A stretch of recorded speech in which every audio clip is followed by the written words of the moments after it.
Woohoo! That's a bouncy tune. I like that one. It's a toe tapper.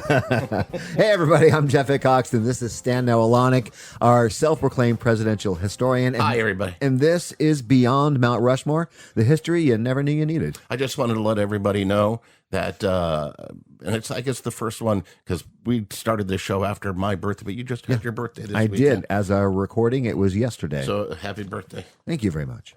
And please send those cards and letters to the Beyond Mount Rushmore Facebook and wish Jeff a happy birthday. It means a lot to him. What are we talking about today? What is the deal? Stanley, that is your job. Tell me what we're doing. I'll tell you what we're doing. We're going to talk about a gentleman. Most people, you want to talk about obscure presidents. Yeah. I don't know if anybody except the LGBTQ community knows who we're talking about. Yeah. I have heard this for probably the last 40 years of my life. You know, James Buchanan was our first gay president. And I'm like, well, how do you know that? But then we started doing this show. We did. And you know me, I try to look at things from all angles. Correct. We don't want to take a side here. No, I want to look at things from all angles and take an objective look at this. A deep dive. Right. Was he, although not announcing it to the world, was he our first gay president? We're not going to make a judgment. We're going to let you make that judgment.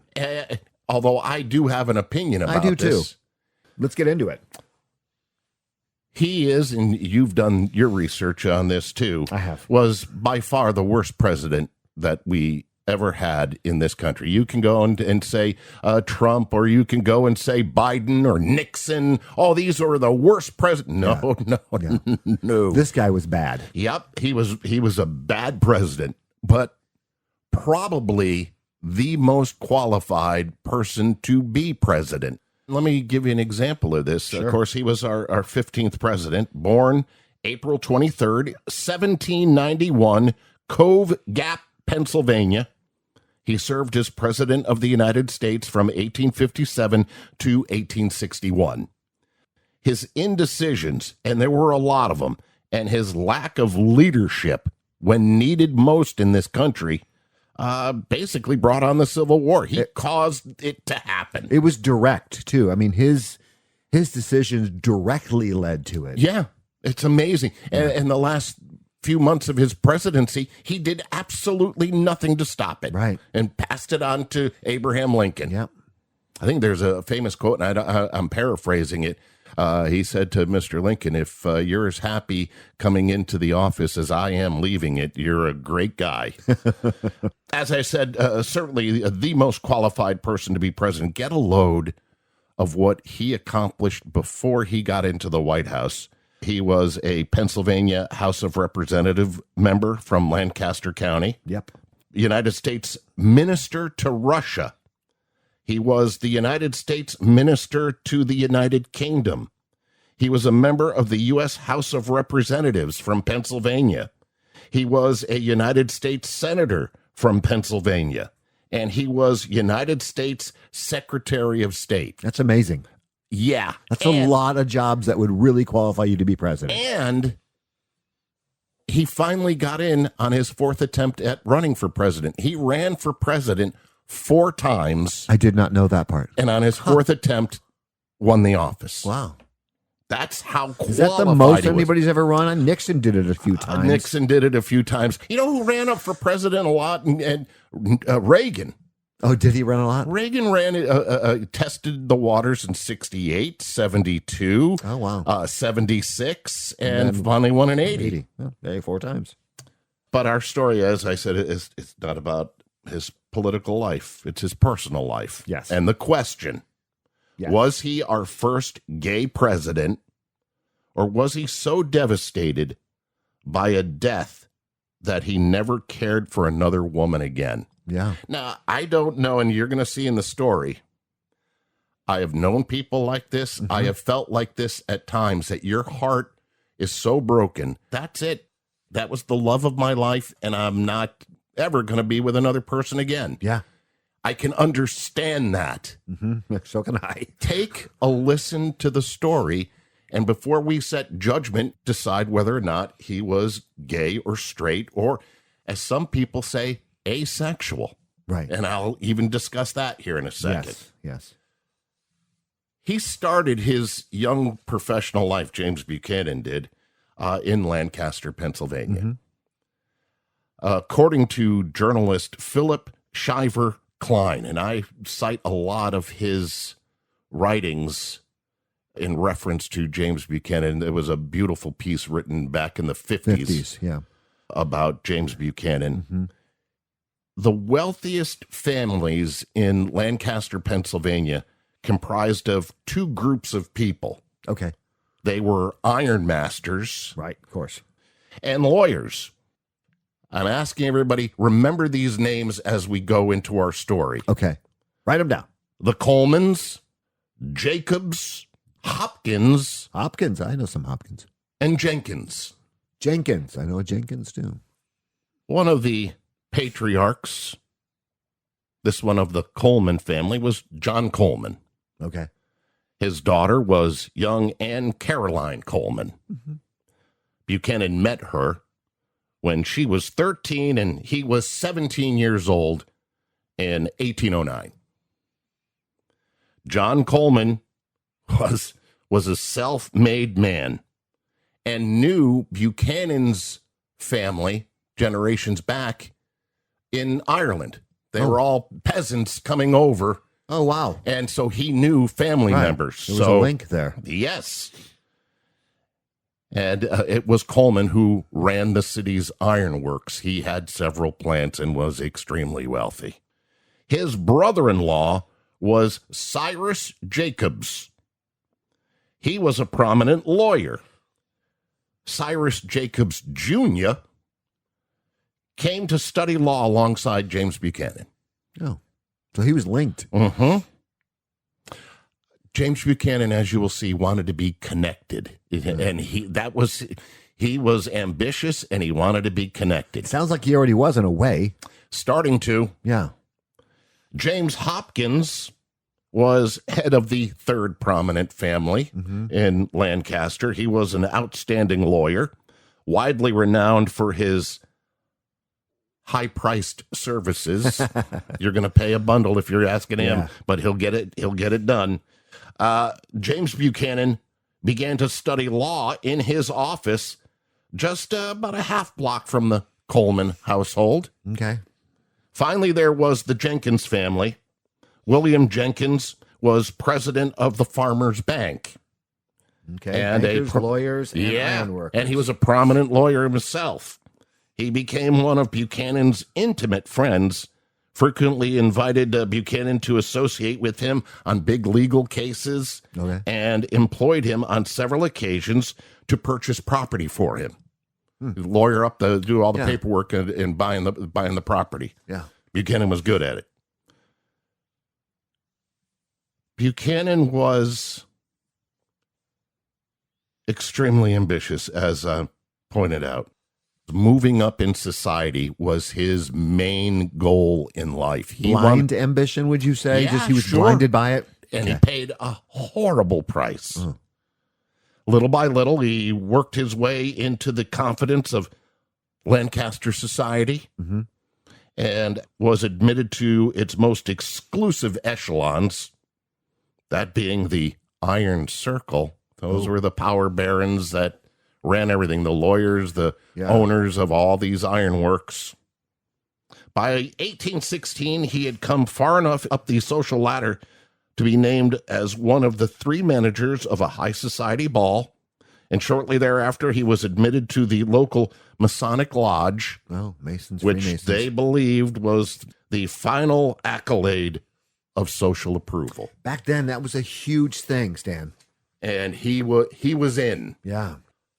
By 1819, Buchanan had his eyes set on that young Anne Coleman. Isn't she pretty? She was now 23 years old and was, and this is written down from my sources, the outstanding catch of Lancaster. Really? In 1819. By those standards, she was like an old maid at 23. Yeah. But the fact of the matter is, her father, Power Baron, was a very strict and was keeping an eye out for anybody that wanted to go and marry her for money. And so it made it very difficult for her to go and find a proper gentleman. There's Right. Buchanan. Right. He's made it into that group, right? And so he was allowed to court Anne. He was extremely successful. I mean, old man Coleman said, by all means, court my daughter. In 1819, Buchanan, just from his law practice, not his side work, just his law practice, he was making $8,000 a year. In 2025 money, $205,000 just in law practice alone. Wow. So he was prominent. Yeah, he was doing well. So he starts courting her in 1819, but then the first economic depression of the country hits in 1819, and as Philip Shriver Klein calls it, it was a nightmare to men of property and to the lawyers who handled it. Yeah, so Coleman took a big hit here. Took a huge hit. Right. Buchanan is working his butt off because he's a lawyer dealing with land, and the four prominent families are in dire straits. Yep. Buchanan was up to his arms in work, taking virtually every waking hour to settle property lawsuits in which many Lancaster residents had a financial interest in. He was this is when he's supposed to be courting young Anne. Right. Not good. Not a good time. With these preoccupations, Buchanan apparently did not spend very much time with Anne and his courtship of her in the months of October and November of 1819. Okay. The gossip in Lancaster started that Buchanan was embarrassing the outstanding catch of Lancaster because he was not courting her properly. He was more preoccupied with work and money than he was at courting the 23-year-old Anne. Most of the gossip centered around three things with James Buchanan. What was that?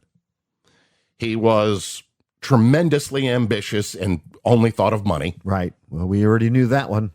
That he was, and this was the rumor going around then, that he was overly friendly to other ladies. Since he was courting one of the most eligible in Lancaster, you're spending too much time being nice and chatting it up with other ladies, Flirtatious. James. And finally, that he had been something less than an ardent suitor for her.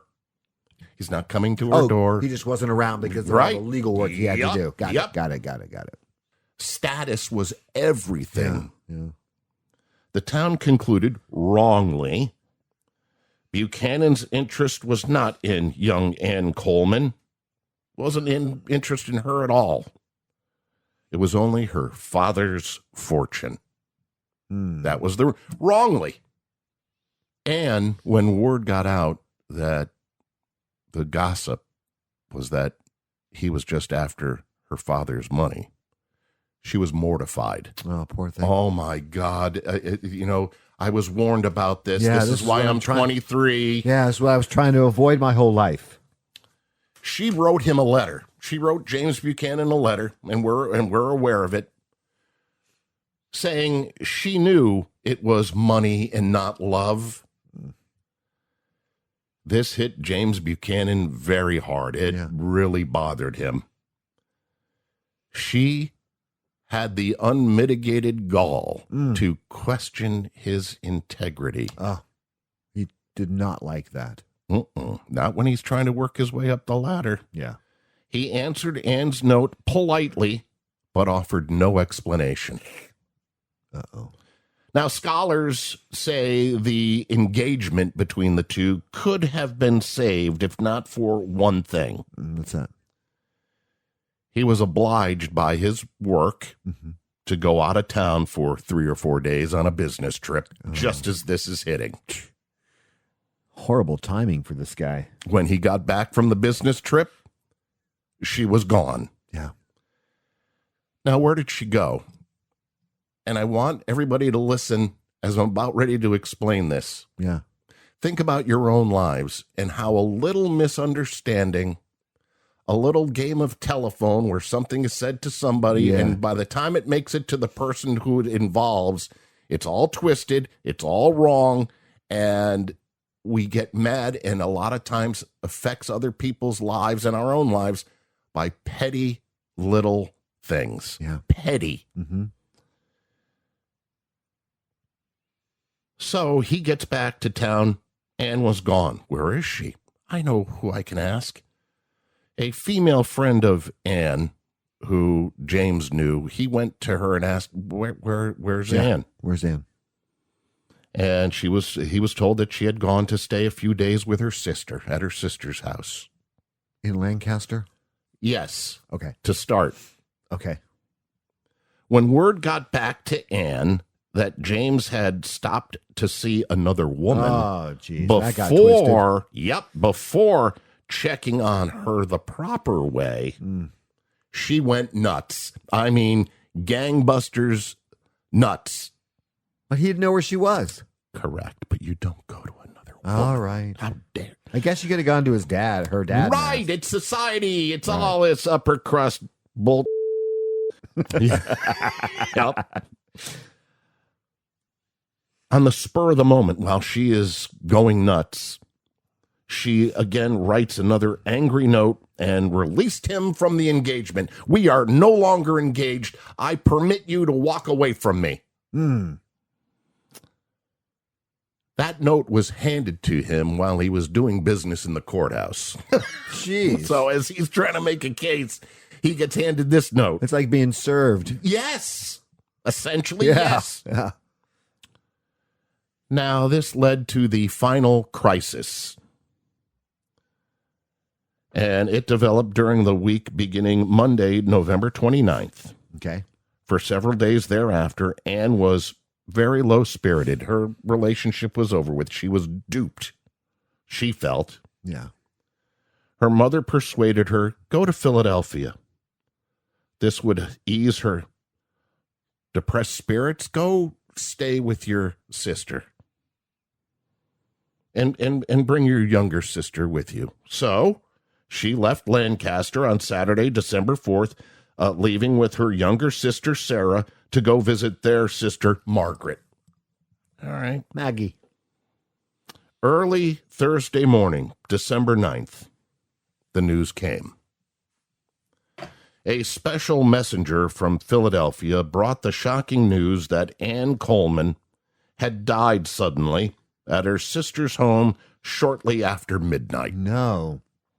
Here is Buchanan biographer Bert Strauss. He did have a bad relationship early on.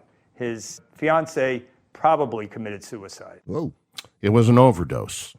Wow. Of laudanum. Oh.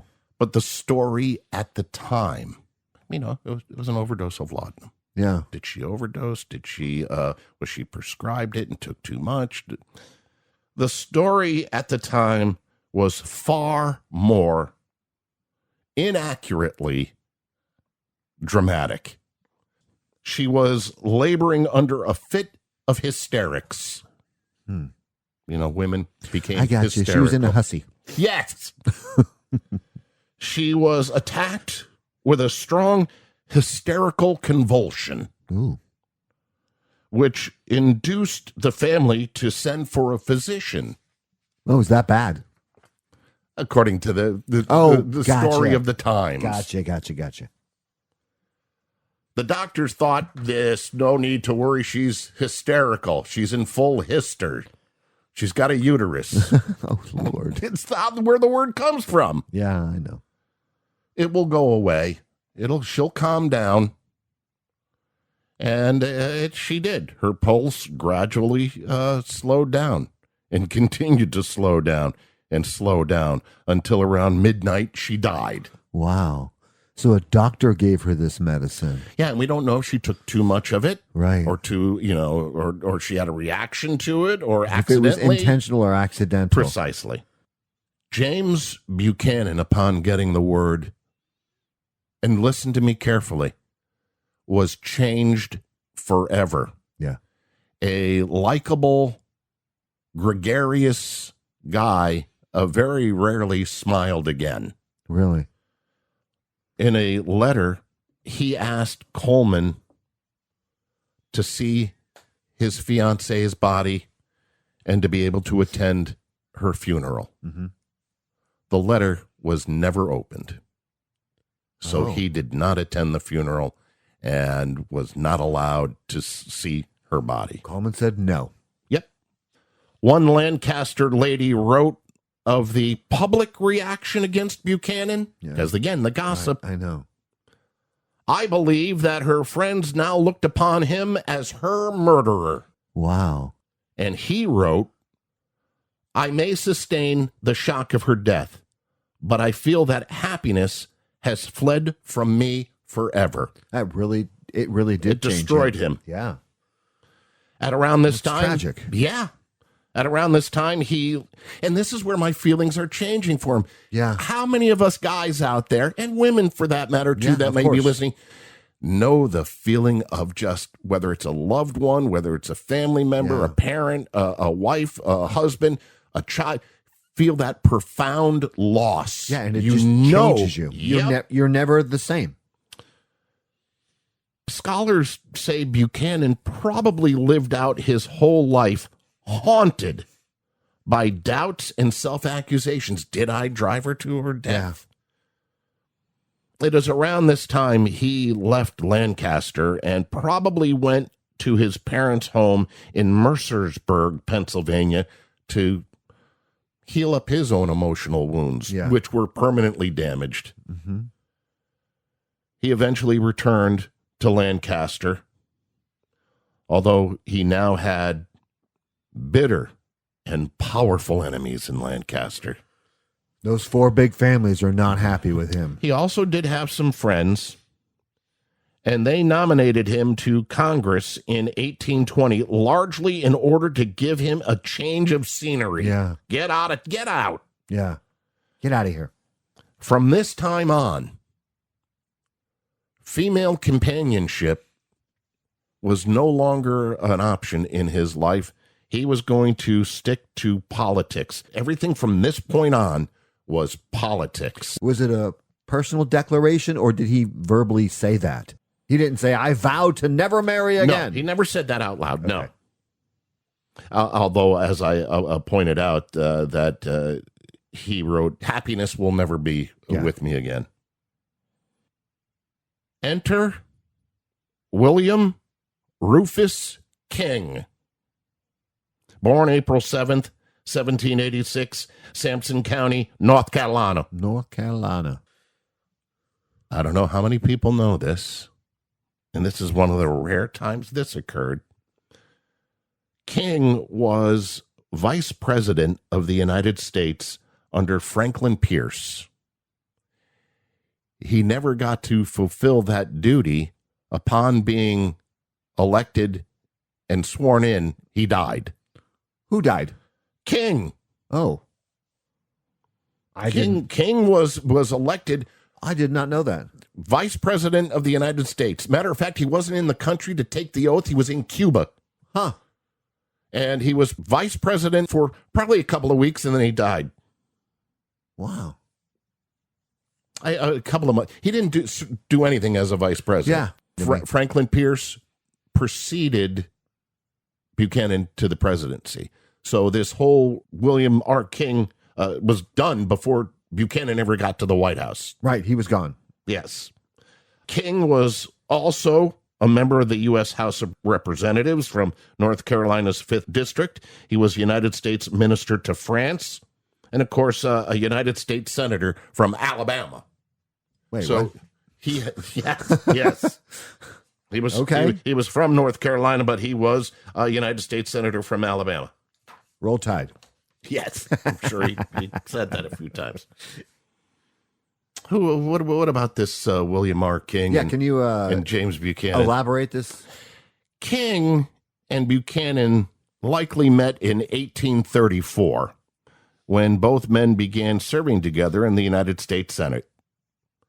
They lived, here's where it starts. Okay. They lived together in Washington, D.C. They lived together at a boarding house, Okay. which at the time was called a mess. Where are you living? I'm living at the mess. So, I mean, I don't want to interrupt your story too much, but there are current politicians that room together in Congress because they can't afford to have their own house. Yeah. And again, it was a common thing, but these two new congressmen were living together in a mess. Okay. And you point that out, especially then, it was quite common for men, now listen what I'm saying, to men to share a bed. Abraham Lincoln, for years, shared a bed with a man when he was coming up through Illinois, and he stayed at a house where the person that he lived with worked in the morning, he worked at night, and they'd go and sleep in the same bed. In the time that they would be there together, it would be head to toes, your head by their feet. And, and you stayed in the same bed. I slept like that with my brother. Yeah. same sheets, same everything. Yeah. Same fluids, sweat, Okay. tears, sperm. That's enough. Lord. But it was quite common. So what was the big deal? Okay. What the problem is that these two not only shared a mess, they were inseparable. Each other's plus one. Buchanan referred to their relationship, quoting now, referred to their relationship as a communion. And the two often attended official functions together. Contemporaries at the time made reference and often commented on their unusual closeness. One of the people that had a field day with this was Andrew Jackson. Yep.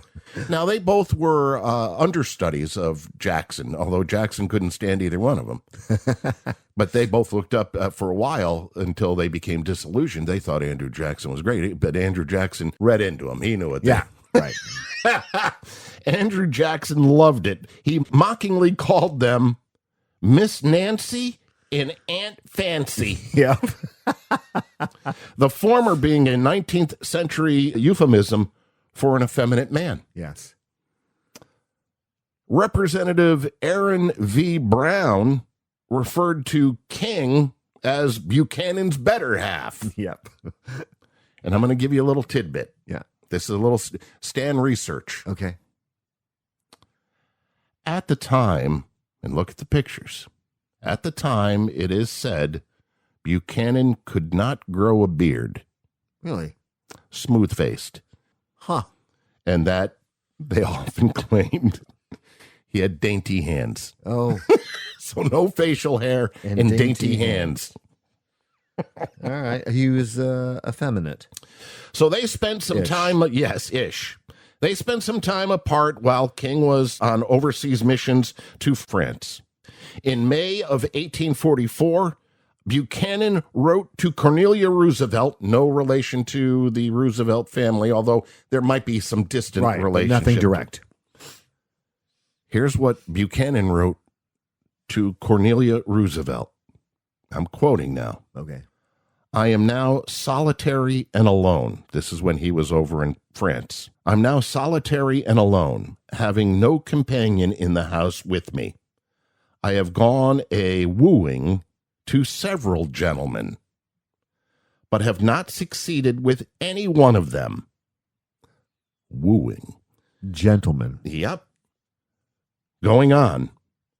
I feel that it is not good for a man to be alone, and I should not be astonished to find myself married to some old maid who can nurse me when I am sick, provide good dinners for me when I am well, and not expect from me any ardent or romantic affection.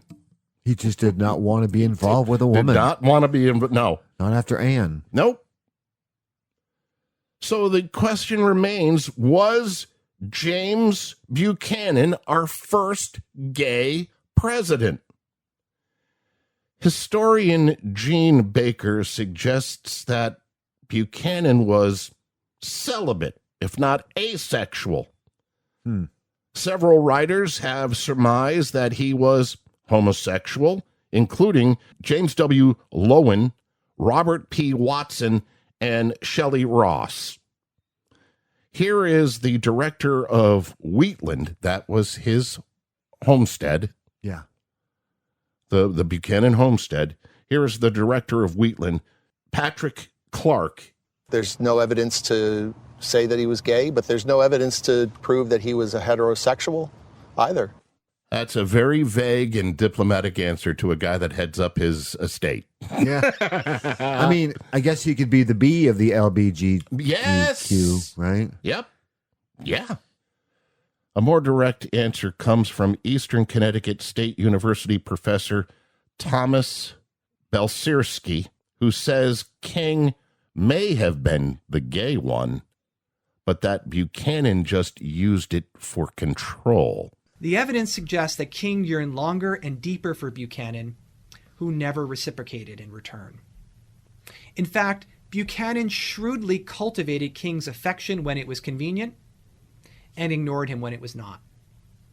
In the unequal terms of their relationship, King kept giving and Buchanan kept taking. What? What? So what essentially was saying there was he used it for power and control, right? Because he was ambitious and wanted power. And King was in the he was in the higher echelon of politics as well. Yeah. How can you help me increase power, sweetheart? That's where the question mark comes in. How ambitious was he? Was he gay, bisexual, or just power hungry? And I go with the latter. Yeah, I do too. I think he used whatever served him to gain as much power as he could. I think once Ann Coleman died, that was it. That was it for any kind of a relationship, male or female. I think he realized that the two don't coexist, because I think he did love her. Yeah. But he was so power hungry, it cost him his relationship and her life. Yeah. But he went to stick with, I want to accumulate as much power as I can. Mm-hmm. And he was his personality was completely different afterwards. It was just almost a sinister, like, I'm going to do what I have to do. Yeah, it 100% changed him. King died just a month after becoming vice president of the United States on April 18th, 1853 in Selma, Alabama. He was 67 years old. A full 4 years before Buchanan became president. Yeah. After leaving office, Buchanan returned to his homestead, Wheatland, where he wrote, quote, "History will vindicate my memory," end quote. It didn't. Nope. His inactions are believed to have caused, and we've pointed this out at the beginning, his inactions caused the Civil War. They did. They did. I mean, he supported Supreme Court's pro-slavery, the Dred Scott decision. Mm-hmm. Yeah, that's horrible. During the Civil War, he sided with the Union. His former cabinet members, 5 of whom had been given jobs in the Lincoln administration, refused to defend Buchanan publicly on anything that he said. They were disgusted with him. Wow. He wrote a memoir. His memoir, called Mr. Buchanan's Administration on the Eve of Rebellion. It was published in 1866. 2 years after the publication, Buchanan caught a cold in May of 1868, which quickly worsened due to his advanced age. He died on June 1st, 1868, of respiratory failure at the age of 77 at Wheatland. Jeez, a cold. He was interred at Woodward Hill Cemetery in Lancaster, Pennsylvania. Any tidbits? You got any tidbits? I mentioned the Dred Scott decision. Other failures, he failed to respond to the Panic of 1857, which was an economic crisis.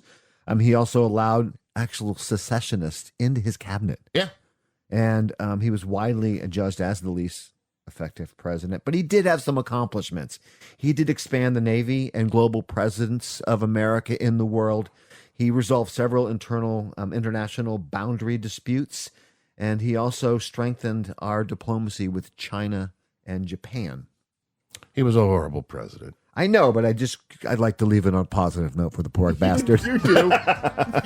You do. He also was the only president from Pennsylvania. Did you know that? I did not know that. Yeah. No. And actually, his niece was his quote-unquote first lady. Yeah, you got to have a hostess. Yeah, so that was about it. I mean, he adopted 2 kids.